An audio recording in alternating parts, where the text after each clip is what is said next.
Right, then let's move on to another feature. I can go back to this element again, and I will select one of these properties in this capsule. And in the C++ target RTS tab, you now see that I have one modified property indicated by this label being bold, and there is this greater than sign in the tab title showing that there is something changed on this property page. But now suppose I want to restore that property to its default value. So we have this button up here that you can click, but if you click that, actually all properties on the whole page will get back their default values. So that's might not be what you want. Perhaps you only want to restore that particular property.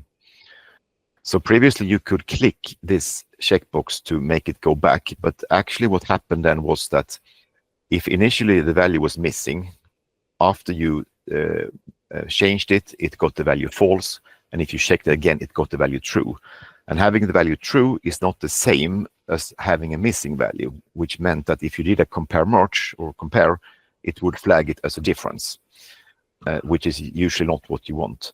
So now we have improved that. So if you now would have click here, it actually will make it the original value, that is not having any value set at all. Or I can do another way. I can right click on the property and say restore to default. That will do the same thing. It will simply delete that property value I have set, so it goes back to the default value. Any questions on this feature?